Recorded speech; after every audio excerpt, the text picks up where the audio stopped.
మహిమోన్నతుడా, మా ప్రియుడా యేసయ్యా, మీకు వందనాలు చెల్లిస్తున్నాం. గొప్ప దేవుడివి, గొప్ప కార్యములను చేయగలిగిన సమర్థుడా, మా ప్రతి పనిలో నైనా మీరు మీ కార్యాన్ని మీరు నైనా చక్కగా నడిపించగలిగిన సమర్థుడు. మీరు మా పక్షమున ఉన్నారని నైనా మేము నమ్ముచున్నాం.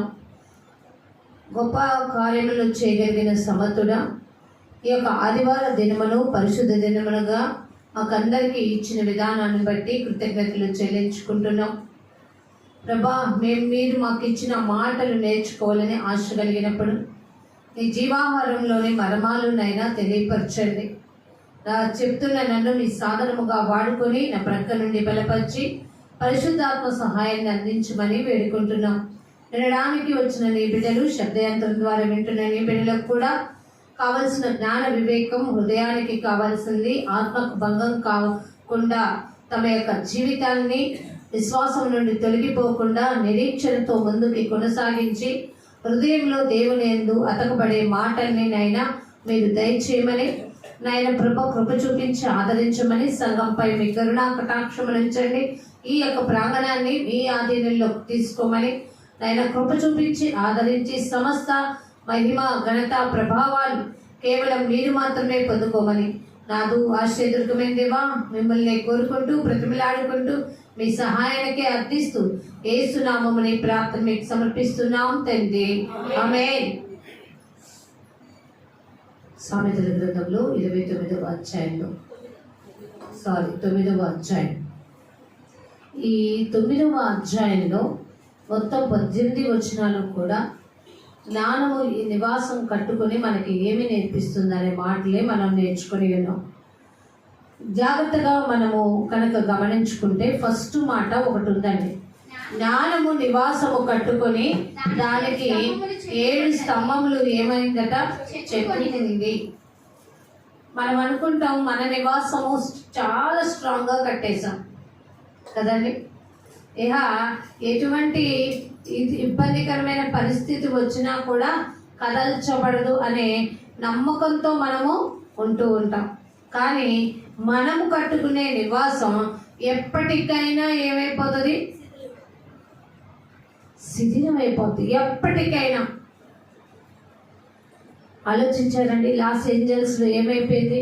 ఎంతో పెద్దగా కట్టుకున్న భవనాలైనా ఒక్కసారికి ఎలా పెళ్ళి విరిచి పడ్డాయో ఆలోచించారా? మనం కనుక్కుంటాం, చాలా సంవత్సరాల వరకు కదల్చబడకుండా కట్టుకున్నాం. మా బిల్డింగ్ని చూసి ప్రతి ఒక్కళ్ళు దేంతో కట్టాం. ఇప్పుడు యాడ్స్ కూడా వస్తున్నాయి కదా, దేనికి ఏ రింగు వాడాలి, ఏ సిమెంట్ వాడాలి, ఏ పెయింట్ వాడాలి, కదలకుండా ఉండాలి అంటే, స్థిరంగా ఉండాలి అంటే, వాటిని చూసి అధ్యయనం తెచ్చుకొని జ్ఞానాన్ని పెంచుకొని ఇంటి కడుతున్నాం, ఏం చేయాలి, ఏం జాగ్రత్తలు తీసుకుంటున్నాం అనే జ్ఞానంతో ఉంటున్నా. చాలామంది వాక్య జ్ఞానము తమ యొక్క హృదయాలకు ఎంత అవసరం, ఎంత తమని దేవుని యొక్క జ్ఞానంతో నింపుకొని ఏ మార్గంలో నడిపించడానికి నివాసమును కట్టుకోమని అంటుంది అంటే, కొరింథీయులకు రాసిన 2వ పత్రిక 5వ అధ్యాయం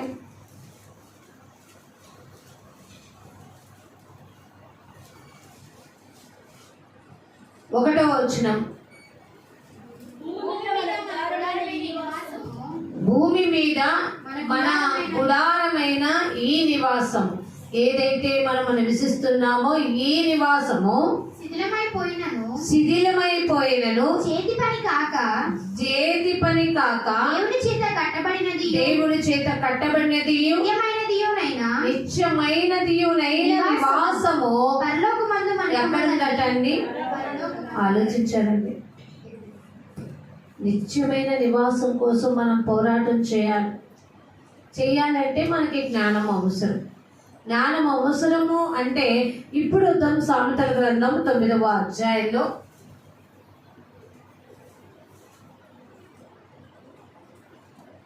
16వ వచనంలో,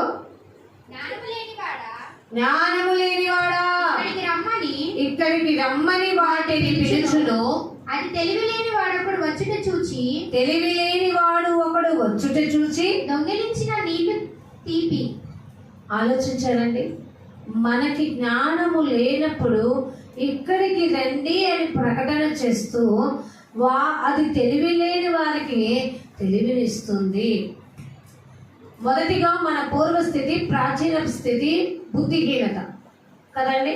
ఆ బుద్ధిహీనతను గురించి తెలుసుకొని మన స్వభావం ఏంటి, ఏ స్థితిలో నుండి వచ్చాం, ఏ స్థితిలో పడిపోయాం, అట్టి పనికిరాని అపవిత్రమైన జీవితం కలిగిన స్థితిలో ఉన్న మనల్ని దేవుడు తన ప్రేమతో మనల్ని విలువైన స్థానంలోకి ఎలా నడిపించాడు అనే మాటలు నేర్చుకొని బుద్ధిహీనతలో నుంచి జ్ఞానము ఎలా సంపాదించుకున్నాం, మరి జ్ఞానము సంపాదించుకున్న మనము ఈ లోకంలో ఎలా నివసించాలి అనే మాటలు నేర్చుకుందాం. చూడండి, ఇదే మాటలో 13వ వచనంలో 18వ వచనంలో ముందు ప్రేతలు ఉన్నారనియు దాని ఇంటికి వెళ్ళువారు పాతాళ కూపంలో ఉన్నారనియు వారికి ఎంత మాత్రమో తెలియలేదు. నేను చదువుతాను, వినండి, ఆలోచించండి జాగ్రత్తగా. మరి మనం గమనించుకోగలిగితే అక్కడ ఒక మాట, తెలివి లేనివాడు ఒకడు వస్తాడు అన్నాడు, జ్ఞానము లేనివాడు ఒకడు వస్తాడు అంటాడు. అంటే ఇదంతా మనకి ఏం నేర్పుతుంది? ఈ సామెతలు ఈ 9వ అధ్యాయం అంతా 2 పార్ట్స్గా ఉంటుంది. ఒకటి ఏంటంటే, జ్ఞానము సంపాదించుకుంటే నీవు నీతి కోసం, న్యాయం కోసం, నిత్య జీవం కోసం ఆ జ్ఞానం సంపాదించుకొని పరలోకంలో నాకు నివాసం ఉంది అని తెలుసుకుంటావని ఒక పార్ట్ అయితే, రెండోది ఏంటంటే నీ బుద్ధిహీనతలోనే గడుపుతూ జ్ఞానాన్ని వెతుక్కోకుండా ఈ లోక సంబంధమైన జ్ఞానము కోసమే పోరాడుతూ దేవుని యొక్క పనిని విషయంలో నీవు నిర్లక్ష్యత కలిగి జీవిస్తే తప్పిపోతావు కదా. ఆలోచించారండి. జాగ్రత్తగా మనము ఎలా నడుచుకోవాలి అన్నది తెలుసుకోలేకపోతే పడిపోయే వారిగా ఉన్నాము ఒకప్పుడు కూడా. అందుకనే ఆ మాట ఏమని ఇక్కడ తెలియపరుస్తుందంటే, జ్ఞానము యొక్క ఆహ్వానాన్ని గురించి మనకు తెలియజేస్తూ స్వభావ సిద్ధంగా మనము బుద్ధిహీనతకి ఒకానొకప్పుడు అతిథులుగా జీవించాం. ఎందుకంటే మనకు తెలుసు కదండి, రోమిలికి రాసిన పత్రిక 6వ అధ్యాయము, రోమిలికి రాసిన పత్రికలో 6వ అధ్యాయము 23వ వచనం, పాపము వలన వచ్చు జీతము, పాపము వలన వచ్చే జీతము మనకి మరణమైపోతుంది. అయితే దేవుని యొక్క కృపావరము మన ప్రభు అయిన యేసుక్రీస్తునందు నిత్య జీవము. బాగా ఈ లైన్ అండర్లైన్ చేసుకోండి. దేవుని కృపావరము మనకి మన ప్రభువైన క్రీస్తు యేసునందు మనకి ఏమి ఇవ్వబోతుందట? అది. కానీ మనమంతా మొదట చదువుకున్నాను చూసావా పాట, ఫస్ట్ లైన్ అదే 6లో 23లో ఏమన్నా, పాపము వల్ల వచ్చే మన బుద్ధిహీనత ఒకానొక రోజున దానికి ఉండిపోయింది. ఆ పాపం వల్ల వచ్చే జీతం అనే మరణంలో మనము ఉండిపోయి నశించిపోయి మనము వెతకాల్సిన పరిస్థితిలో వెతకక ఉండాల్సిన స్థితిలో ఉండక స్వభావ సిద్ధంగా మనం ఏమైపోయామంట?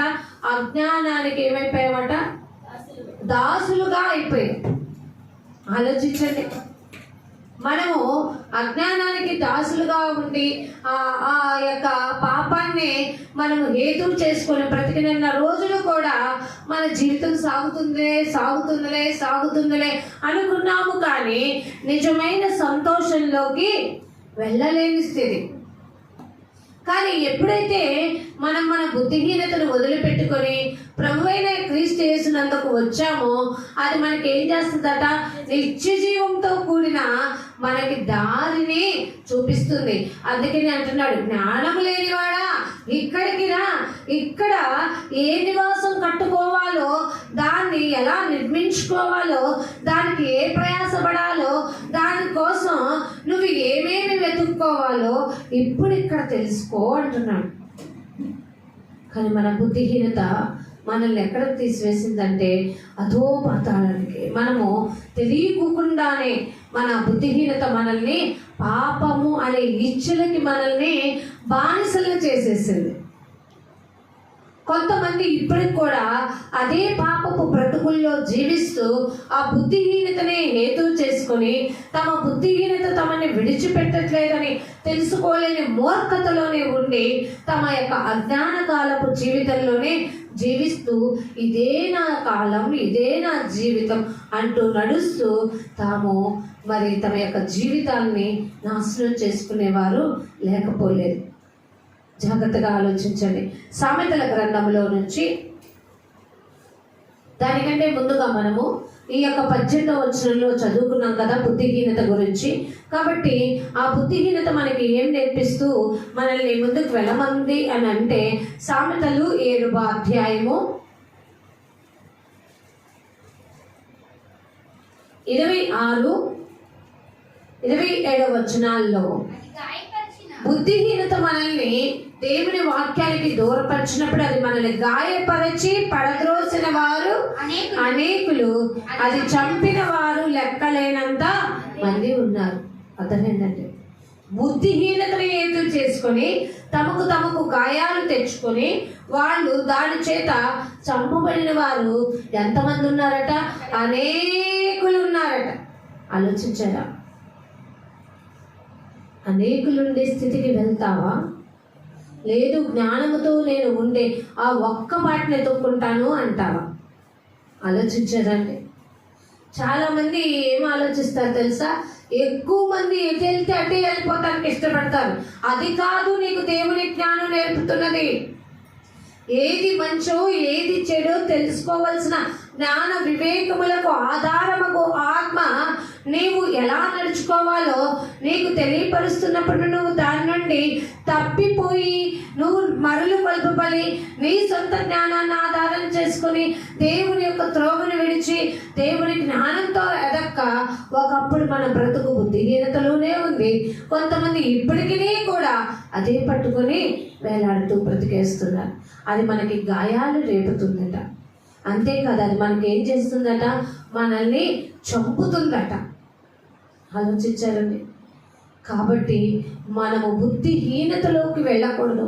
ఇంకా ఈ బుద్ధిహీనత గురించి చెప్తున్న మాట ఎఫెసీయులకు రాసిన పత్రికలో 2వ అధ్యాయంలో ఒక మాట, మన స్వభావం ఎలా ఉంటుంది, బుద్ధిహీనత స్వభావం ఎలా ఉంటుందంటే 2వ అధ్యాయము 3వ వచనంలో మీరందరూ ఈ యొక్క బైబిల్ గ్రంథంలో మరి పరిశీలన చేయండి.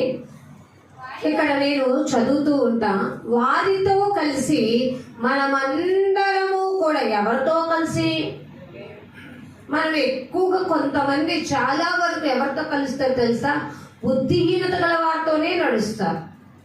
జ్ఞానము గల వారితో నడవడానికి ఇష్టపడరు, వారితో స్నేహించడానికి ఉండరు. బుద్ధిహీనత కలిగి చెడు ప్రవర్తన కలిగి చెడు ఆలోచిస్తూ చెడు చేయాలని స్వభావం ఉన్న వారితోనే కలిసి మనమును ఒకప్పుడు అలాంటి బ్రతికి మనమందరము కూడా శరీరం యొక్కయు మనసుల యొక్కయు కోరికలను నెరవేర్చుకొందురు.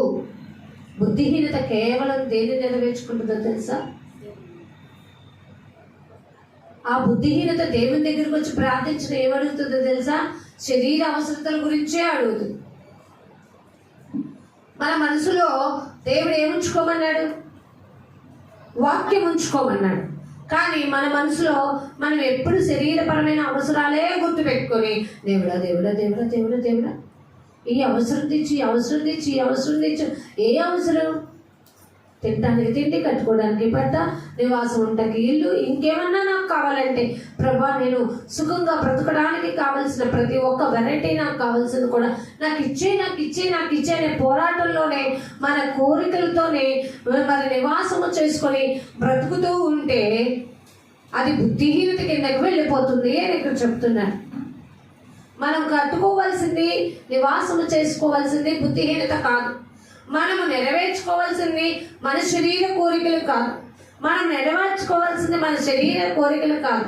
నేను మీకు ఎప్పుడూ చెప్తూ ఉన్నాను, మనము ఏ దేశము నుండి వచ్చామో ఆ దేశముని, ఆ పరదేశముని, ఆ పరలోకముని మనము గనక బుద్ధిలో పెట్టుకున్నట్టయితే జ్ఞానమందు ఉంచుకునే మరలా తిరిగి వెళ్ళటానికి ఆ జ్ఞానం ఎక్కడ దొరుకుతుందా అని ఎత్తుక్కోవాలట.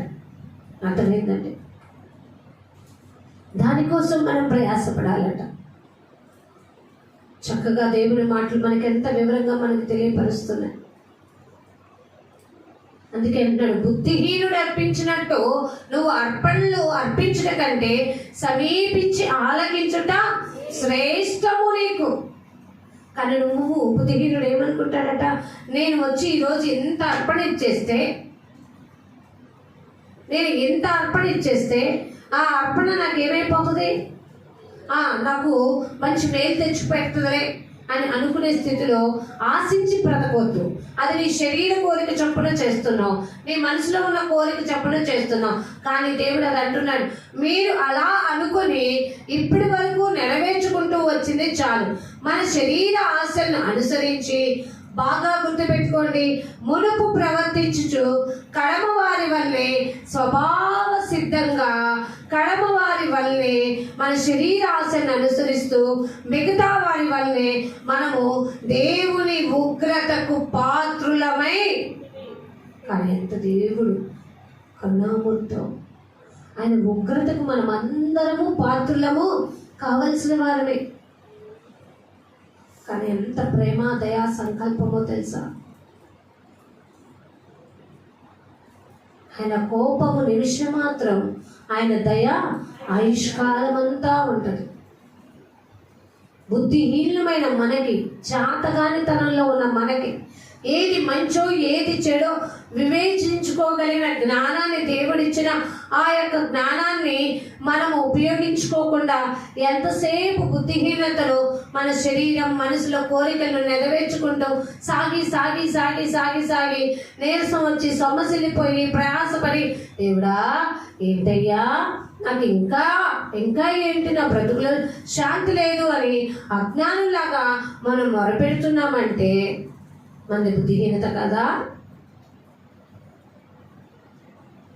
ఎట్టి స్థితిలో కూడా మనం ఏమనాలి, ఈ స్థితిలో నన్ను ఉంచినందుకే నీకు స్తోత్రము దేవా. ఒకసారి దేవునికి స్తోత్రం చెప్దామా? ఆలోచించండి. పాట పాడేయటం కాదండి, నేనెన్న స్థితిలోనే నాకేం కలిగించు అంటారు. మరి నీ స్థితిని గురించి నువ్వు సంతృప్తి చెందకుండా దేవుని దగ్గర ఎందుకు అప్లికేషన్స్ పెడుతూనే వెళ్తున్నావు? ఏనాడన్నా, దేవా నా ఆత్మకు భంగము కలగకుండానట్లుగా నేను నివసించే జ్ఞానాన్ని నాకు దయచే. నేను ఎట్టి పరిస్థితుల్లో కూడా విశ్వాసం నుండి తొలగిపోకుండా నా నిరీక్షణకు ఆధారభూతుడువైన నిన్ను వెంబడించడం నాకు నేర్పించవా ప్రభా. నీ దయలో నేను ఉంటాను, నాకు నేర్పించు. నీ కృప చొప్పున, నీ జ్ఞానం చొప్పున నడుచుకోవడం నాకు నేర్పించయ్యా. ఇవి వచ్చాయండి మన ప్రార్థనలో. మన సమస్యలు, మన పిల్లల సమస్యలు, పెద్దవాళ్ళ సమస్యలు. దేవుడు ఆయన నీతిని, ఆయన రాజ్యాన్ని జ్ఞానవంతుడైతే ఎదుగుతాడు అన్నాడు. బుద్ధిహీనుల్లాగా వెతికినట్టు నేను ఆకాశ పక్షుల కంటే భూజంతువుల కంటే ఎక్కువ బుద్ధిని జ్ఞానాన్ని మీకు ఇస్తున్నప్పుడు మీరెందుకు వాళ్ళకంటే మీరు నాకు బహుశ్రేష్ఠులైన వారు, మీరు నా మీద ఆధారపడితే మీకు దేనికి కూడా కొదువు చేయను. కానీ మీరు ఇంకా బుద్ధిహీనతలోనే ఉండి మీరు నా యొక్క ఉగ్రతకి ఏమవుతున్నారట. అయ్యో చూస్తావా, మన బుద్ధిహీనత ఎక్కడికి తీసుకెళ్తుంది? దేవుని ఉగ్రతకి ఏమవుతుంది, పాత్రులుగా చేసేస్తుంది. మనము లాస్ట్ వీక్ ఒకటి చదువుకున్నాం, సామెతల గ్రంథం 8వ అధ్యాయము చివరి వచనం. నన్ను కనుగొనని వాడు, ఎవడు కనుగొనడు? బుద్ధిహీనతలో ఉండేవాడు దేవుడిని కనుగొనలేడు. అందుకని వాడు గాయాలు పరుచుకుంటాడు. వాడికి వాడే చంపాలి, చంపుకోవాలని ఆ యొక్క బుద్ధిహీనతలోకి వెళ్ళిపోతాడు. నన్ను కనుగొనని వాడు తనకు తానే హాని చేసుకున్నాను. వాళ్ళు వాళ్ళ బుద్ధిహీనతను హేతు చేసుకొని ఎవరి మీద అసహ్యపడతారట? ఆ దేవుడు నాకు ఉన్నాడులే, దేవుడు ఒక్కడున్నాడు, ఏం చేశాడు, ఏం చూస్తున్నాడు, నా స్థితి ఆయనకు తెలియదా, మరి ఎందుకు ఇట్లాంటివి వచ్చాడు. గిద్యోను కూడా అలాగే అన్నాడు, అసాపు కూడా అలాగే అన్నాడు. కానీ వాళ్ళ చివరికి అయ్యో మేము పశుప్రాయులం అయిపోయామయ్యా, మేము చాలా తప్పు చేసాం, మేము అలా అనకుండా ఉండాల్సింది, మమ్మల్ని క్షమించు ప్రభువా అని ప్రతిమాలుకున్నారట. మాకంతా తెలుసు, కానీ మేము ఏమైపోయాము? తప్పిపోయిన స్థితిలో ఉన్నామయ్యా. నువ్వు చెప్తున్నావు కదా వాళ్ళ గతి ఎలా ఉంటుందో కూడా.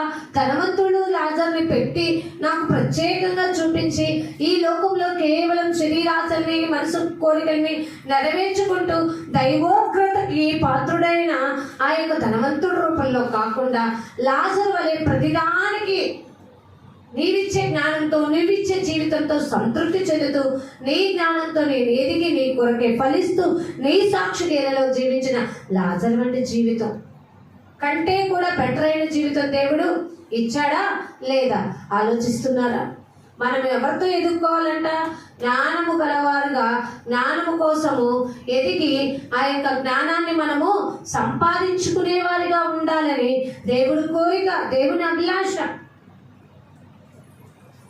అది మనకి ఎక్కడ మనము చదువుకోనే జ్ఞానం కావాలంటే డబ్బు పెట్టాలి, కానీ మరి మనం ఆ జ్ఞానం సంపాదించుకొని మన కడుపు నింపుకోవాలంటే ఉద్యోగాలు చేయాలి, దానికి కావాల్సిన ఏవేవైతే ఉన్నాయో ఆ పనులన్నీ నేర్చుకోవాలి. కానీ ఈ జ్ఞానాన్ని సంపాదించడానికి దేవుడు ఒక పరిశుద్ధ గ్రంథ లేఖన భాగాన్ని ఇచ్చి, ఒక మందిరాన్ని ఇచ్చి, మీరు సమాజంగా కూడుకోండి, ఇదిగో నా జ్ఞానాన్ని మీకు ఉచితంగా ఇస్తున్న ఆ జ్ఞానాన్ని నేర్చుకొని దానిలో చెప్పిన మాటల ప్రకారం నా ఆజ్ఞలను అనుసరించి వాటి ప్రకారం నడుచుకోండి, నా గద్దింపుకు లోబడండి, నా విన్నపములను ఆలకించండి. ఇంకా ఎన్నాళ్ళు బుద్ధిహీనులుగా, జ్ఞానహీనులుగా, ఇంకా సిగ్గుమాలిన వారిలాగా ఎందుకు ఉంటారు అని దేవుడు అంటుంటే,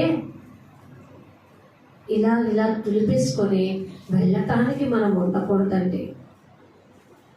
ఆలోచించరా? మనము తప్పిపోయిన గొర్రె పిల్లలమైన మనల్ని దేవుడు తన అమూల్యమైన ప్రేమపూర్వకమైన స్వరమును పెట్టి మనల్ని దగ్గరికి పిలిచి ఆదరించుకున్న దేవుడు, హత్తుకున్న దేవుడు.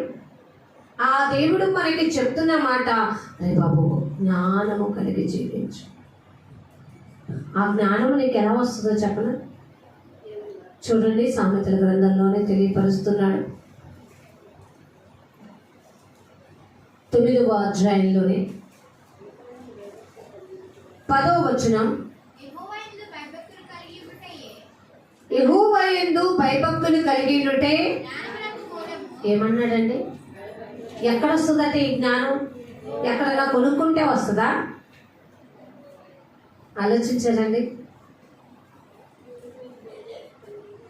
మనము దేవుని యందు భయము కలిగి, భక్తి కలిగి, ఆయన ఆజ్ఞలను అనుసరిస్తూ ఆయన చెప్పిన మాటల్ని ఫాలో అయ్యి జాగ్రత్తగా నడుచుకుంటేనే మనము ఆ జ్ఞానాన్ని ఏం చేయగలుగుతామంట? మరి సంపాదించుకోగలుగుతాం. అంతేకాదు, అక్కడ ఉన్న మాట, పరిశుద్ధ దేవుని గూర్చిన తెలివే వివేచనకు ఏమైపోతుందట? నీకు బేస్మెంట్. నీవు కదల్చబడి విశ్వాసంలో ఉండడానికి కారణం ఏంటో తెలుసా? ఆయనకు కావలసిన, ఆయనను గురించి తెలుసుకోవడానికి నువ్వేమవుతున్నావు? నీవు సిద్ధపాటు చేసుకుంటున్నావు. ఆ సిద్ధపాటు చేసుకుంటున్నప్పుడు నీ శరీరాన్ని కూడా సహకరించమని చెప్తున్నావు. నీ మనసులో ఉన్న కోరిక ఇక్కడ కాదురా, ఈరోజు ఫ్రీ, మరి ఎంజాయ్ డే, సండే అయితే ఎంజాయ్ డే, ఫన్నీ డే అని అంటున్న కొంతమంది మాటలతో ఏదో చేసుకోకుండా వచ్చి నా దేవుని సన్నిధిని కూర్చొని ఆయన మాటలు వింటూ, ఆయన వాక్యానుసారమైన జ్ఞానంలో నేను ఎదుగుతూ ఫలిస్తూ ఆయన సాక్షిగా ఇళ్లలో జీవించడమే మంచిది అని తలుచుకున్నా. ఎక్కడి నుంచి వచ్చింది ఈ జ్ఞానం? ఆయన నివాసములో కూర్చొని ఆయన పరిశుద్ధ గ్రంథంలోని లేఖన భాగాల్ని పరిశీలన చేసుకొని, ఇదిగో నా దేవుడు, నేను ఆయన యందు భయము భక్తి కలిగి ఏమంటున్నాడంటే, ఆ భయమును భక్తిని కూడా ఎలా కొనసాగించమన్నాడు? ఆ భక్తిని వణుకుతో కొనసాగించమన్నాడు. అర్థమైందండి? ఆలోచించారా? జాగ్రత్తగా ఉండండి. ఎందుకంటే అక్కడ 8వ వచనంలో ఒక మాట ఉంది, అసలు గ్రహించుకోండి. ఎవరిని గద్దించకూడదు? అపహాసకుని గద్దింపకము, గద్దించిన ఏళ్ళ వాడు నిన్ను ఏం చేస్తాడట? అవునండి, మంచి చెప్తే ఈరోజు మనం అంతా వాళ్ళకి ఏమైపోతాం? ద్వేషులనే. అవునా కాదా? మంచి ఎప్పుడు ఎదుటి వాళ్ళకి ఎలా ఉంటుందట? చేదే. చెడు ఎప్పుడు వాళ్ళకి ఎలా ఉంటుందట? అయ్యో బాబోయ్. కానీ ఈ రెండింటి వ్యత్యాసం ఎవరు తెలుసుకోగలుగుతాడు? ఆలోచించారా? కానీ దేవుని వాక్యం ఏం చేయమంటుంది? గద్దించమంటుంది, బుద్ధి చెప్పమంటుంది, హెచ్చరించమంటుంది, ఖండించమంటుంది. మరి ఇది ఎట్లా ఉంటుంది? అదేంటమ్మా ఎక్కడికి వెళ్ళి ఎప్పుడు చూసినా మమ్మల్ని ఎట్టా ఉండి అని చెప్తారు. అసలు ఇట్టా ఉంటే దేవుడు ప్రేమ ఎట్లా చూపాడంటే, మనము బుద్ధిహీనులమై తప్పిపోయినప్పుడు, మనము మన జ్ఞానాన్ని హేతువు చేసుకొని వేరొక మార్గాన్ని అనుసరించినప్పుడు, మన అందరి నిమిత్తమే దేవుడు ఏం చెప్పాడు? అమ్మా, నా కోసం కాదు, మీకోసం, మీ పిల్లల కోసం ఏడొచ్చి మీరేం చేయాలో తెలుసా? ఆ దేవుని కొరకు, ఆయన దేవుని దగ్గర నుంచి కలిగే ఆ పశ్చాత్తాపం కోసం కనిపెట్టుకొని ప్రాధేయపడితే మీ యొక్క దినములన్నీ ఎలా ఉంటాయట? సుఖజీవంతో పడి. అంటే నీకు కష్టాలు ఉండవని కాదు, వాటన్నిటినీ కూడా దేవుడు నీకు తోడుకుంటే వాటన్నిటిని సునాయాసంగా నువ్వేం చేయగలవు? మోయగలవు. ఒకవేళ నువ్వు దేవుని జ్ఞానంతో కాకుండా నీ సొంత జ్ఞానంతో ఉండి ఆ సమస్యలన్నీ నాకే వచ్చాయి, నేనే భరిస్తున్నా అనుకుంటూ ఉంటే అవి నువ్వు అనుకున్నదంటే మరి ఎక్కువగా నేను గాయపరుస్తాయి. మరి అది బుద్ధిహీనత. దేవుని దగ్గరికి వస్తే నీ కష్టాలన్నీ పోతాయని ఎప్పుడు చెప్పేది వినద్దు. దేవుని దగ్గరికి వచ్చిన నేను నిప్పు రెవ్వలు పైకి ఎగురునట్లుగా నేను కేవలము శ్రమని అనుభవించడానికే పుట్టానని యోబు గారు 4వ అధ్యాయంలో చెప్పినట్టుగా, మనం శ్రమని అనుభవించడానికి పుట్టాం, శ్రమల యందు అతిశయించడానికి పుట్టాం. ఆ శ్రమలలో దేవుని కొరకు, దేవుని సాక్షులుగా నేను దేవుని మీదే ఆధారపడ్డాను కాబట్టి ఆయన సాక్షిగా, ఆయన సైనికుడిగా, ఆయన పౌరుడిగా, ఆయనకు వారసుడుగా ఇలాలో నేను ఇలాగే జీవిస్తానని నువ్వు డిసైడ్ అవుతావు. ఎక్కడికి వస్తే? దేవుని సన్నిధానానికి వచ్చి ఆయన జ్ఞానాన్ని సంపాదించుకుంది. అదే ఆయన సన్నిధికి రాకుండా, ఆయన యొక్క జ్ఞానాన్ని సంపాదించుకోకుండా నువ్వేమంటావు తెలుసా? నేను ఏదొచ్చినా తప్పించుకోవడానికి, ఎంతైనా కొనేయడానికి, ఇదిగో నా జ్ఞానంతో సమస్తమును సంపాదించుకుంటుని అని అనుకునే స్థితిలోకి వెళ్ళిపోతే, అదే బాబు, నువ్వు సమస్తం సంపాదించుకోవాలి. నీకు కొలువైనది ఒకటి ఉంది. పరలోక రాజ్యానికి వెళ్ళవలసిన మార్గాన్ని మరిచిపోయావు. అది మరిచిపోయి ఈ లోకంలో నివాసము కట్టుకొని దాని నుండి నేను కదల్చబడను, సుఖముగా ఉన్నానులే అని అనుకుంటే నీది బుద్ధిహీనతే. అందుకే ఇక్కడ అంటున్నాడు, జ్ఞానము గలవానికి ఉపదేశము చేస్తే వాడు మరింత జ్ఞానము. అర్థమైందండి? మీరందరూ జ్ఞానం గలవారుగా దేవుని రక్షణ పొందుకొని ఆయనను అంగీకరించడానికి వచ్చి ఉన్నారు. కానీ ఇంకా అజ్ఞానం కాలంలో ఉన్నట్టుగా మీ జీవితాన్ని గడపొద్దు. అజ్ఞాన కాలంలో మీరు మీ ప్రాచీన స్వభావాలని అనుసరించి నడుచుకొని దేవుని ఉగ్రతకు పాత్రులైతే, ఆయన తన ఉగ్రతకి పాత్రలు కాకుండానే మిమ్మల్ని తన అమూల్యమైన రక్తము చిందించి అమూల్యమైన విశ్వాసాన్ని బయటకు తీసి చెడుని లేకుండా కడిగివేసి, ఇదిగో ఇప్పుడు నేను నూతనముగా చేస్తున్నాను, ఇక నువ్వు నూతన అధ్యయనంలోకి వెళ్ళిపోవాలి. మునుపు ప్రవర్తించినట్టుగా మళ్ళా అది నువ్వు కూర్చుకొనవద్దు. మరి మనము జ్ఞానం ఎటుపోతుంది? ఏది సంపాదించుకుంటుంది? ఈ మనసు అంతా ఎన్ని ఆశలో తెలుసా? అడవి అంత ఇదిగా ఉంటుంది, అన్ని ఆశలు కలిగి జీవిస్తుంది.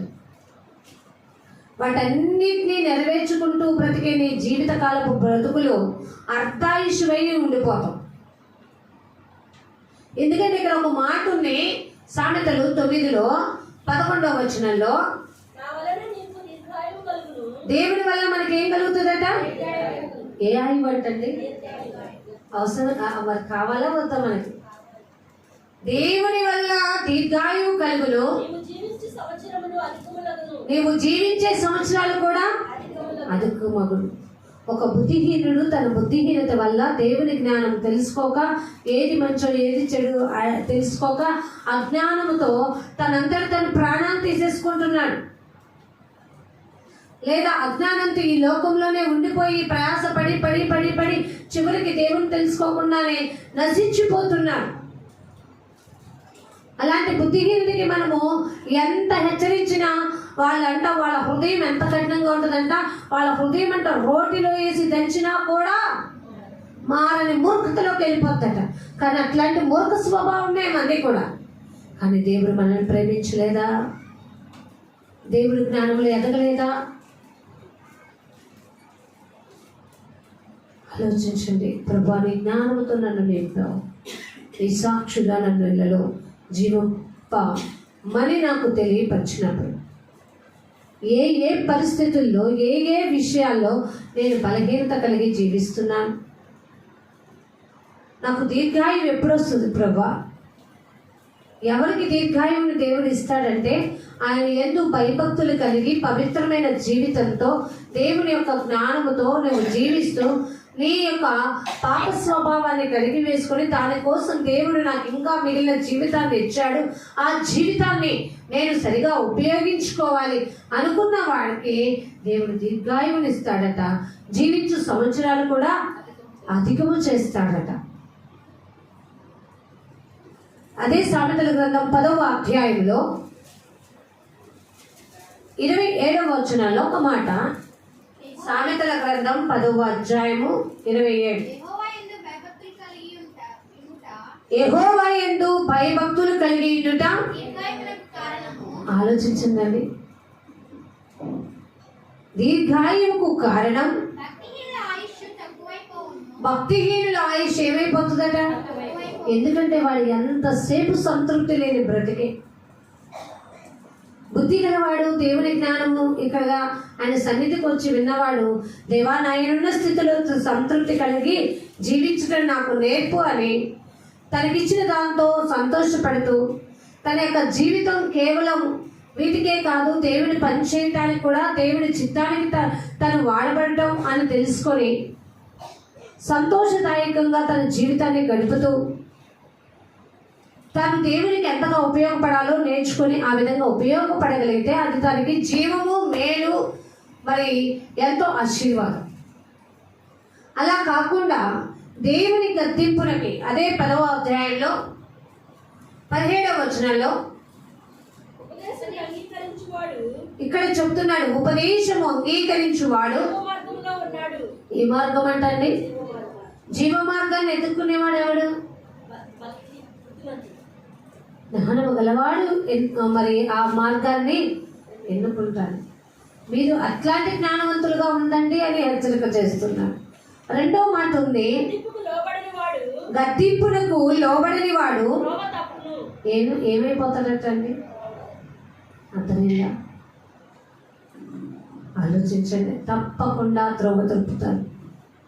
దేవుని గద్దింపుకు మనం లోబడాలి, లోబడి ఆయన వైపు తిరగాలి. ఎందుకంటే దేవుడు మనకి ఇచ్చిన జీవితంలో దేవుడికి ఉపయోగపడే పాత్రలుగా మనం మారాలి. అందుకే అపోస్తలుడైన పౌలు గారు ఫిలిప్పీయులకు రాస్తూ కూడా మనకి హెచ్చరిక చేశాడు ఆ మాటలు. 1వ అధ్యాయము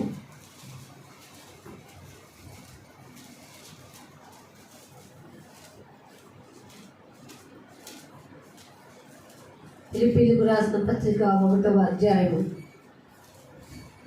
21వ వచనంలో మన యొక్క పౌలు గారు అంటారు, నా మట్టుకైతే బ్రతుకుట క్రీస్తే, చావైతే లాభం. ఈ మాట ఎవరంటారు? క్రీస్తు యొక్క జ్ఞానంతో ఎదుగుతున్న వారు ఏమంటారంటే, నేను బ్రతికితే క్రీస్తు కొరకు బ్రతుకుతా. ఇక దేవుడు నా యొక్క ఆయువుని అయిపోయింది, నా పని ఇక్కడ అయిపోయింది అనుకుంటే దేవుడు నన్ను తీసుకుంటాడు. కానీ అది నాకు లాభమే. ఆలోచించండి. కాబట్టి ఇక్కడ అంటున్నాడు, అయినను నేను శరీరంతో జీవించుటే నాకున్న పనికి ఫల సాధనం. దేంతో జీవించుట? అర్థమైందండి? నీ పనికి, నీ ఆత్మకు తొడుగుగా వచ్చిన ఈ శరీరం ఏ సాధకంగా మారాలి? ఫలసాధకముగా మారాలి. నువ్వు ఎంతసేపు ఫలాలు లేని అంజూరి మాదిరి నీవుంటావంటే ఏ ఫలాలు? ఆశీర్వాదం అనే ఫలాలా నువ్వు కోరుకునేది? నీ ఆత్మకు భంగం కలగకుండానట్లు ఆత్మ ఫలాలు ఎదగాలి. నువ్వు ఈ ఆత్మ ఫలాలు కలిగి నువ్వు జీవించగలిగినట్లయితే నీవు ఏ జ్ఞానంతో ఎదుగుతావంటే దేవుని యొక్క జ్ఞానంలో, దేవుని యందు పవిత్రమైన భయము కలిగి, భక్తి కలిగి, ఆయన యొక్క జీవితంలో ఎదుగుతూ ఆయన కొరకై ఫలించే అభివృద్ధిలో ఉంటామని అర్థం. మనము దేవుని కొరకు ఆయన ఫలసాధకముగా మన యొక్క శరీరాన్ని ఉపయోగించుకుంటూ అంటున్నాడు కదా, ఎడల నాకున్న పనికి నేను ఇలా శరీరంతో జీవిస్తూ బ్రతుకుతున్నంతే ఫలసాధకమైన ఎడల నేనేమి కోరుకుందునో. ఎప్పుడు వచ్చారు ఇక్కడ ఈ జ్ఞానం? నేను దేవుని బిడ్డగా మారే ఆ జ్ఞానాన్ని సంపాదించుకున్నప్పుడు నాకేమొచ్చిందంటే, ఈ శరీరం దేవుని ఫలసాధకంగా ఉన్నప్పుడు అసలు నేనేమి కోరుకోవాలో నాకు తోచనే లేదు. అది ఈ శరీరం బుద్ధిహీనతను ఏదో చేసుకొని ఈ లోకంలో దేవుని సాక్షిగా కాకుండా నేను నా అజ్ఞానంలోనే జీవిస్తే ఈ శరీరం ఎప్పుడు ఏం కోరుకుంటుంది? మనుజాశలను అలిగి జీవిస్తూ ఏమి తిందుమా, ఏమి త్రాగుదుమా, ఏమి ధరించుకుందుమా అనే అజ్ఞానంలోనే బ్రతికేసి ఉంటుందట. ఆలోచించడండి. ఆ అజ్ఞాన కాలంలో దేవుడు చూడనట్టుగా ఉంచాడు. కానీ ఈ యొక్క జ్ఞాన కాలంలో దేవుడు ఒకటే కోరిక, అందరూ అంతటను ఏం పొందాలట? దేవుని యొక్క బిడ్డలుగా గుర్తింపు కలిగి ఆయన సాక్షులుగా ఎలలో జీవించాలని దేవుని యొక్క కోరిక. అది తెలుసుకున్నాడు పౌలు గారు, అది తెలుసుకోమంటున్నాడు దేవుడు మనల్ని. తెలుసుకున్న మనము మన యొక్క శరీరాన్ని ఆయన కొరకు ఉపయోగపడే ఫలసాధకంగా మార్చుకోవాలి. అంతేకాకుండా అక్కడ చెప్తున్న మాట, నేను ఈ శరీరానికి ఆత్మకి రెండిటికి మధ్యన నేను ఏమై ఉన్నాను? ఇరుకుబడి ఉన్నాను. నేను వెడలిపోయి క్రీస్తుతో కూడా ఉండాలని ఆశ ఉన్నది. అది నాకు ఈ శరీరాన్ని హేతు చేసుకొని నాకున్న బలహీనతలో నేను దేవుని బిడ్డగా ఎదగాలి అనుకున్నప్పుడు ఈ శరీరం ఎలా ఉందంట? ఈ ఇబ్బందినే కలుగజేస్తూ ఉన్నప్పుడు నేను రెండింటి మధ్య ఏం చేయబడి ఉన్నాను? ఇరుకబడి ఉన్నాను, ఇరికించబడి ఉన్నాను. కాబట్టి అక్కడ అంటున్న మాట, నేను వెడలిపోయి ఇప్పుడు నేనేమనుకుంటున్నాను తెలుసా? ఈ యొక్క శరీరపరమైన విషయాల నుండి బయటపడి నేను ఏమవ్వాలనుకుంటున్నానంటే క్రీస్తుతో కూడా ఉండాలని అనుకుంటుంటే అనే ఆశ అయితే ఉంది. అది అలా ఉండడం నాకు మేలు వేలు, మరీ మేలు వేలు. అర్థమైందండి? మీరు ఏదైనా కొనాలన్నప్పుడు ఇది పర్లేదు, ఇది క్వాలిటీనే, దీనికంటే ఎక్కువ క్వాలిటీ, ఒరిజినల్ క్వాలిటీ ఉంది అని ఎలా ఎదుక్కుంటారో, మరి మేలైన జీవితం ఏదంటున్నాడు?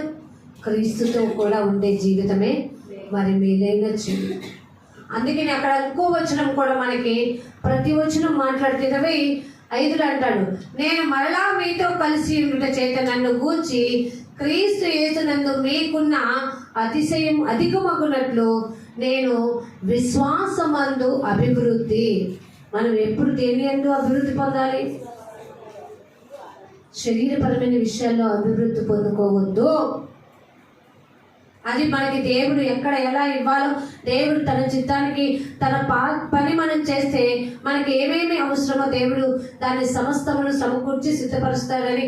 ఎందుకంటే రోమా 8:28 ప్రకారము మనకి తెలుసు కదా, 10:28 ప్రకారం దేవుడు తను ప్రేమించు వారికి ఆయన సంకల్పము చొప్పున పిలువబడిన వారికి మేలు కలుగుటకై సమస్తమును సమకూడి జరిగించుచున్నాడని ఎరగాలి జ్ఞానవంతుడు. ఆలోచించారా? అలా ఎరిగి కూడా ఇక్కడికి వచ్చి ఇది ప్రభా, ఇది ప్రభా, ఇది ప్రభా, ఇది అయ్యో, నీ ఆత్మకు నువ్వు ఎందుకు భంగం కలుగ చేసుకుంటావు? ఇంకా నీ బుద్ధిహీనతను వదిలిపెట్టవా? ఇంకా అజ్ఞానంలో నుంచి బయటికి రావా? దేవుడు నీ అవసరతల నిమిత్తమే దేవుడు కాదు, దేవుని పనికి నువ్వు ఉపయోగపడాలని దేవుని యొక్క కోరిక. దేవుని కోరిక నెరవేర్చాలనే జ్ఞానం నీకుంటే ఆ పనిలో నువ్వేం చేయాలో తెలుసా? నేను ఇరికింపబడ్డై ఉన్నాను, కానీ ఇరుకును పడి ఉన్న నేను దేవుని ఫలసాధకముగానే ఉపయోగపడతాం. దేవునికి స్తోత్రం. హల్లెలూయా. ఆలోచించాలండి, మనము దేవునికి ఉపయోగపడే ఫలసాధకముగా మారుతాం, ఈ జ్ఞానంతో ఎదుగుతాం. అయ్యో ఈరోజు ప్రార్థనకి వెళ్ళలేకపోయానే అన్న చింత మీలో లేదంటే ఎంత భయానకమో తెలుసా? అంటే మీరేమనుకుంటున్నారు? వెళ్ళలేదు, పని ఉంది అనుకోవద్దమ్మా, అది బుద్ధిహీనత. దేవుని సన్నిధిని మనము నిత్యము వెతకాలి. సమయం అసమయమందును, ఆరోగ్యమందును, అనారోగ్యమందును, కష్ట సుఖాయందును కూడా మనం దేవుని సన్నిధిని విడిచిపెట్టకుండా మన హృదయంలో ఆయన యందు ఏం చేయబడి ఉండాలి? అతకబడి ఉండాలి. ఇది దేవుని జ్ఞానం మనకు నేర్పుతుంది. నువ్వేమనుకుంటున్నావంటే నీవు నీ అనుకూలతను చూసుకొని వెళ్దాంలే వెళ్దాంలే, అస్సలు జాగ్రత్త కలిగి ఉండాలి. దేవుడు మనకు చెప్తున్నాడు. నేను ఏర్పరచుకున్న సాధనమైన పౌలు తన శరీరాన్ని ఏం చేశానంటున్నాడు? ప్రభువా, ఇరుకులు పడిపోయానయ్యా, కానీ ఇరుకులు పడినా కానీ నేను అనుకుంటున్నాను ఈ శరీరం నీ కొరకు ఉపయోగపడితే, బ్రతికితే నీ కొరకే, చావైనా కూడా అది నీ కొరకు, నీ పని చేస్తూ నేను చనిపోయినా అది నాకు లాభమే, మరీ లాభమే. మనము ఆ జ్ఞానంతో బ్రతుకుతున్నామా? మనము ఆయన మాటలు వింటున్నప్పుడు మనలో భయం కలగాలి, వణుకు రావాలి. ప్రభు, నేను నీ కొరకు ఎలా జీవించగలుగుతున్నానే? నా అనుకూలతను చూసుకుంటున్నానా, నీ అనుకూలతను చూస్తున్నానా ప్రభా? అసలు రోమా 12:1 ఏం చెప్తుందో చూడండి. రోమిలకు రాసిన పత్రిక 12వ అధ్యాయం. పరిశుద్ధమును ఆగండి, ఎవరికి అనుకూలమండి? మరి మనం ఎందుకండి బుద్ధిహీనతని హేతు చేసుకొని మనకున్న అనుకూలతను బట్టే ఫాలో అవుతాం? మనం ఎప్పుడూ కూడా దేవునికి అనుకూలంగా నడుచుకోవాలి. వాక్య జ్ఞానం అదే నేర్పుతుంది. నేను దేవునికి ఫలసాధకముగా, సాధకము అంటే పనిముట్టుగా ఉపయోగపడాలి. నేను దేవుని పనిముట్టుగా నేను ఎంత ఉపయోగపడితే యజమానుడు వాడుకొనుటకు అర్హమైన పాత్రగా నన్ను నేను మలుచుకున్నప్పుడు దేవుడు నన్ను అంటాడు, బలా. అర్థమైందా? మనం అలా ఉండడానికి ప్రయత్నించేద్దాం. ఆలోచించుకోండి. మన శరీరాలు మనకు అనుకూలంగా అయితే బుద్ధిహీనత, మన శరీరాలు దేవునికి అనుకూలంగా అయితే వాక్య జ్ఞానంతో ఎదుగుతున్నట్టు. దేవునికి అనుకూలముగాను పరిశుద్ధముగాను మీరు సజీవ యాగముగా మిమ్మల్ని మీరు దేవునికి ఏం చేసేసుకోవాలి? మరి ఈ సమర్పణ జీవితంలో నువ్వు డబ్బులు ఇచ్చి కానుకలు అర్పించి నేను సమర్పించేసుకున్నానా హో అంటే అది బుద్ధిహీనత. హృదయము సమర్పించు, సంపూర్ణతలోనికి ఎదగడానికి సమర్పించుకో, దేవుని యొక్క మర్మాలు తెలుసుకోవడానికి సమర్పించుకో, దేవుని కొరకు విశ్వాసముతో అభివృద్ధిలో ఎదగడానికి సమర్పించుకునే జీవితంలో ఆ జ్ఞానంతో బ్రతకడానికి వెళ్తే మనము దేవునికి ఇష్టమండి. జాగ్రత్తగా ఆలోచించుకోండి. ప్రభువా, నీకు అనుకూలంగా నడవడం నాకు నేర్పించు. ఈ శరీరం సహకరించకపోయినా, ఇరుకులు పడిపోయినా కూడా నేను నీ మేలు కోసం, తనకి మన వల్ల ఉపయోగం ఏంటండి? మనకు మేలు చేయడానికి, కేవలం మనకి మేలు చేయడం కోసం, మనకు ఒక నిత్య రాజ్యంలో వారసత్వం అనే దాన్ని ఇవ్వడం కోసమే అంటున్నాడు. 7 స్తంభాలేసి నీ ఇల్లు కట్టుకోవటం కాదురా బాబు. వాక్యం అనే జ్ఞానముతో నువ్వు ఎదుగు. భూమి మీద ఉన్న ఈ గుడారమైన శిథిలం ఎప్పటికైనా కృంగిపోతే, ఎప్పటికైనా నాశనం అయిపోతుంది. కానీ కదల్చబడినదైన పరలోకమందున్న ఆ నివాసము కోసం నువ్వు ప్రయాసపడు. ఎప్పటిదాకా అంటున్నాడు తెలుసా? దేహమందు ఉన్నను దేహము విడిచినను మనము కేవలం ఎవరికి ఇష్టడు? దేవునికి ఇష్టడుగా బ్రతకాలి. కొరింథీ 5:5 ఉంది కదా, 2 కొరింథీ 5:10 ఉంటుంది. కానీ నువ్వేం చేస్తున్నావు తెలుసా? నీ బుద్ధికి నష్టం. కేవలం నీకు ఇష్టమైనప్పుడే దేవుని స్తుతిస్తుంది. నీకు అనుకూలత అయినప్పుడే దేవుని దగ్గరకు వస్తుంది. సింపుల్గా నీకు ఆదివారం ఒక లెక్క లేదు, గురువారం లేదు, శుక్రవారం శని ఏది లేదు. ఒక అతిథి వచ్చినట్టుగా అంతా ఏర్పాటైపోతే ఆ టైంకి వచ్చి అలా కూర్చొని అలా ప్రయత్నించి అలా వెళ్ళిపోదాం అనుకుంటే ఎట్లా? ముందుగా నువ్వు దేవుని సన్నిధిలోనికి రా. నీ ప్రయాస ఏంటో, నీ పని ఏంటో, భారం ఏంటో తెలుసుకో. నీకంటూ ఒక పని ఉంటుందని తెలుసుకో. ఆలోచించారా? మరి ఇందాక అంత ట్రబుల్ అయింది యాంప్లిఫైర్లు, సౌండ్ సిస్టమ్. మరి ప్రభు సతీష్, అశోక్ ఎంత కష్టపడి దాన్ని బాగు చేశారు. ఆలోచించండి. జాగ్రత్త కలిగి ఉందామండి. మనం ముందుగా వచ్చి దేవుని పనికి ఏమేం కావాలో వాటిని సిద్ధపడి చేసుకోగలగాలి.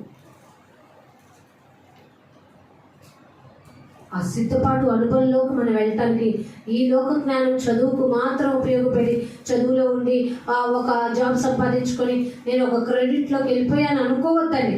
అది మనకి అక్షయమైపోయేది, శిథిలమైపోయేది, క్షయమవునది, వాడబారనిది. మరి మహిమా కిరీటం మనం సంపాదించుకోవాలంటే, ఆజీవి కిరీటం మనం సంపాదించుకోవాలంటే మనము దేవుని సన్నిధానానికి వచ్చి ఆ వాక్య జ్ఞాన అభ్యాసంలో ఎదుగుతూ ఫలిస్తూ దేవుని కొరకు నివసించే జ్ఞానంలో మనం ఎదిగితే దేవుడు మనకి దీర్ఘాయువునివ్వడా? మన ఆయుష్ తరిగిపోనీయకుండా ఆ యొక్క సంవత్సరములన్నీ దేవుడు ఎలా నింపుతాడంటే తన కృపతో నింపుతాడు. మనకి కీర్తన 23 లాస్ట్లో ఏమని తెలుపుతుందండి? మనం ఎక్కడ ఉండాలట? నేను చిరకాలము యెహోవా మందిరంలో నివాసము చేతును, నా బ్రతుకు దినములన్నీ. ఆలోచించారా? నేను ఎప్పుడైతే దేవుని మందిరంలో నివాసం చేయాలనే ఆ నివాసాన్ని నేను గురిగా పెట్టుకొని అక్కడ జ్ఞానాన్ని నేను సంపాదించుకోగలిగితే నా బ్రతుకు దినములన్నీ కూడా ఎలా మారిపోతాయట? కృప వెంబడి కృపతో, క్షేమం వెంబడి క్షేమంతో, మహిమ వెంబడి మహిమతో నింపబడే స్థితికి వెళ్ళి దేవుడు నిన్ను షైన్ చేసేస్తాడు. నువ్వు ఆ జ్ఞానంతో నిండుకోవడానికి ప్రయత్నం చేయి. ఆలోచించు, ఎటువైపు మనం వెళ్తున్నాం, ఏది అనుసరిస్తున్నాం, ఏది కోరుకుంటున్నాం, ఏ జ్ఞానం కోసం తాపత్రయపడుతున్నాం. తినుము, త్రాగుము, సుఖించము, ఏమైపోయింది అనే కొట్లాటల్లోనే బ్రతుకుతూ డబ్బుల కోసం వాదన, దేనికోసమైన వాదన, అనారోగ్యం వస్తే వాదన. ఈ వాదనలతో నీకున్న సమయాన్ని వృధా చేసుకోవద్దు. దేవుడు మనకి ఎఫెసీ 5:15 ఏం చెప్పాడు? దినములు మీకు మంచివి కాదు, చెడ్డవి కనుక మీరు ఏమో మరి ఇచ్చేయద్దు అంటాడు. సమయమును పోనీయక ఎప్పటికప్పుడు దాన్ని ఏం చేసుకోమంటున్నాడు? హౌ టు యూటిలైజ్, ఎలా ఉపయోగించుకోవాలో తెలుసుకో. సద్వినియోగం చేసుకొనొచ్చు. నీవు సద్వినియోగం చేసుకుంటే జ్ఞానవంతుడు అవుతావు, దాన్ని దుర్వినియోగం చేసుకుంటే అజ్ఞానవంతుడు అవుతావు. సద్వినియోగం చేసుకునేటప్పుడు జ్ఞానంతో ఎదుగుతూ దేవుని కొరకు ఏం చేయాలి, నేను ఎలా ఉపయోగపడాలనే భ్రమలో బ్రతకకుండా నీతియుక్తమైనది ఏదో ఎదుర్కొంటూ బ్రతుకుతావు. కాబట్టి నువ్వు అజ్ఞానంతో ఉన్నంత కాలం కూడా ఏం చేస్తావో తెలుసా? ఈ లోకపరమైన విషయాల యందు వాటిని నెరవేర్చుకుంటూ దేవుని జ్ఞానంతో కాకుండా దేవుని యొక్క సాక్షిగా ఇళ్లలో జీవించడానికి మార్గాన్ని దేవుడు మనకి సిద్ధపరిచాడు. ఇదే త్రోవ, ఈ మార్గమున నడువుడి అని చెప్తాడు యెషయా గ్రంథం. ఆ త్రోవను విడిచిపెడుతున్నావా? ఆ వెలుగులోకి నువ్వు వచ్చి వెళ్ళిపోతూ ఉంటున్నావా? ఎట్టి పరిస్థితుల్లో కూడా నీవు దేవుని సన్నిధిని విడిచిపెడితే అపవాదికి నువ్వు చోటిచ్చినట్టే. అపవాది నీ యొక్క విశ్వాస జీవితాన్ని తిరిగి అవిశ్వాసంలోకి తీసుకెళ్ళగలడు. అదే దేవుని దగ్గరికి వస్తే నీ అవిశ్వాస జీవితం దేవుడు జ్ఞానయుక్తంగా మార్చి ఆయన మీద నేను సర్వాధికారము కలిగిన దేవుడు, నన్ను నమ్ముకున్నవాడు, నా మీద ఆధారపడినవాడు ఎన్నడూ కదల్చబడడు అని చెప్పిన మాట మీద బేస్ అవుతాం. ఆలోచించుకో, ప్రభా ఇంకా బుద్ధిహీనతలో ఉన్నానా? నీ జ్ఞానంతో ఉన్నాను. ఏది బుద్ధిహీనతో నాకు నేర్పావు, ఏది జ్ఞానమో నాకు నేర్పావు. దేని యందు నేను అతకబడి ఉండాలో నేర్పావు, దేని యందు నేను ఉండకూడదో నేర్పావు. కాబట్టి ఎల్లప్పుడూ నా దేహము నీకు ఫలసాధకంగా ఉపయోగపడ్డం నాకు తెలియపరిచినప్పుడు ఆ యొక్క గుడారంలో నేను శిథిలం కాకపోకుండా జ్ఞానంతో నీ మాటల ద్వారా కట్టబడుతూ నీ కొరకే ఇళ్ళలో జీవించే భాగ్యంలో నన్ను ఉంచు ప్రభువా. మీరు ఎలా నేను ఉండాలని అనుకుంటున్నారో ఆ విధంగా నా మనసును మార్చండి ప్రభు, నా ఆలోచనను మార్చండి, నా హృదయంలో ఉన్న ప్రతి ఒక్క దానిని శుభ్రపరచండి. నీ వాక్యము ద్వారా వింటున్నప్పుడు నేను నీ ఎదుట పశ్చాత్తాపడ్డం నాకు నేర్పించండి ప్రభు అని అడగగలిగినట్లయితే మన జ్ఞానము నివాసము కట్టుకున్నట్లే. అడగలేని స్థితిలో ఉంటే బుద్ధిహీనతలో ఉన్నట్టు. అలా బ్రతకొద్దని దేవుడు అంటున్నాడు.